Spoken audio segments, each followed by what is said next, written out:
Shalom, everyone, to another episode of Living with the Times.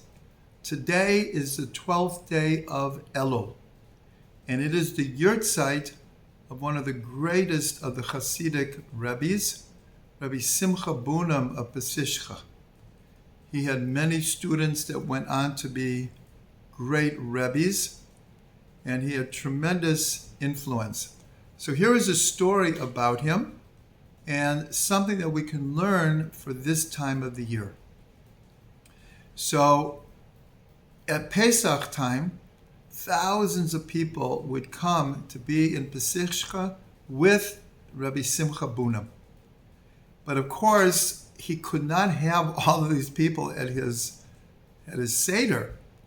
So he would make arrangements along with other leaders in the town that all of the guests coming, and there were thousands that came. There was a big tradition throughout Jewish history to try to be close to your Rebbe on holidays. So thousands of people would come. But he only invited his closest Talmidim. And of course, the rest of Pesach, he had plenty of time for all of the other guests. And so one of the people who came to town, it was arranged for him to have a Seder someplace. And the morning of Pesach, when he finally met his host said, there must be some mistake here. I'm so sorry. I'm such a poor person. We literally have the absolute minimum of matzah and wine to even fulfill the mitzvot. We simply don't have enough. So this man, of course, didn't want to impose.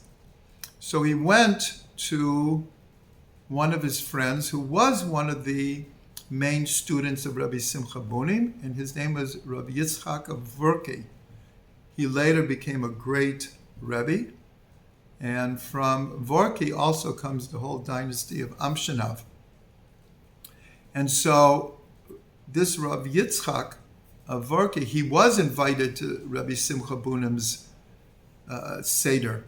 So he said to him, okay, come, you'll sit behind me, but you have to commit. You can't talk. You kind of have to be like hidden there. No questions, and you'll be able to enjoy the Seder with the Rebbe. So the man was absolutely delighted. So he goes to the Seder, and the Seder is happening, and it's beautiful. Towards the end of the Seder is the time where we open the door, and it's traditional to invite Elijah the prophet, Eliyahu Navi, to come and join the Seder. And so they open the door, and a minute later, someone comes in who had not been at the Seder, and he appeared to be a farmer. He was not well dressed. He seemed like in work clothes. And he came right up to the Rebbe and sits down and begins talking to the Rebbe. And the man who is behind Yitzhak of Vorki, who was told not to say anything or not to question anything, he's able to hear the conversation.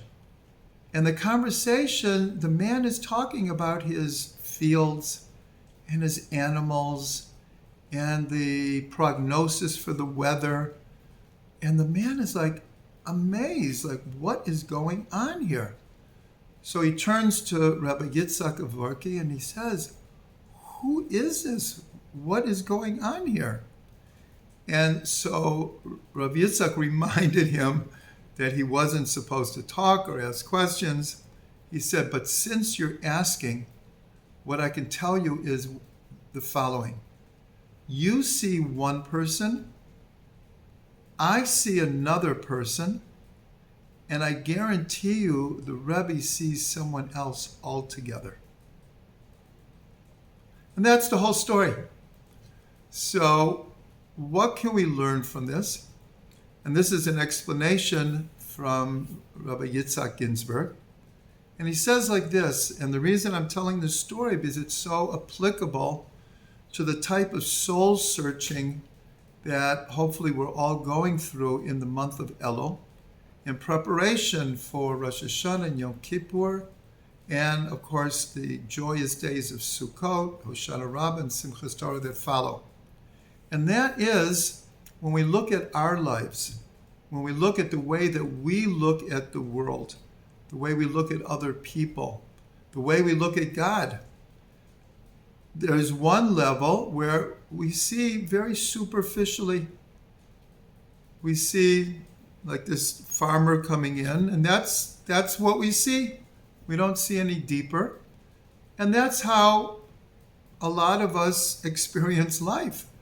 Is just we go from one experience to another, one circumstance to the other, and we just take it as it is, on surface meaning.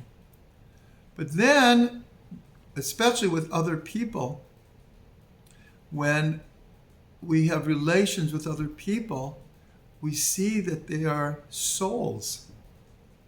That no matter what the outside circumstances are, we always have to be aware that there's a living, real soul behind this person. And that's a whole different way to relate to people. And the same thing with circumstances. There's just the surface meaning, superficial way of relating to the world, and then there's looking deeper. What am I being told here? What can I learn from this? What's the message here?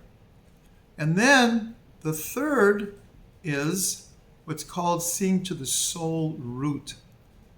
Not just seeing the soul in another person or seeing a little bit deeper into circumstances, but to see the core of what is the divine providence here. What is the opportunity here? The Baal Shem Tov, one of his greatest teachings was B'chal derachecha de'ehu. In all of your ways, know him. No matter what you're doing or what is happening, there's always a way to see godliness and to see and experience messages that are telling us deep things about the world and our lives. So that's what Rabbi Yitzhak Avorki meant. He says, you see one person, I see another, but I guarantee you the Rebbe sees something altogether different. So I just want to bless all of us when we're going through soul searching in preparing for the Yomim HaNoraim, the days of awe, that we learn to see beyond the superficial, to see to the essence of what's happening, and even deeper why that essence is happening and what it means and what I can do with it. So we should all be written in the book of life.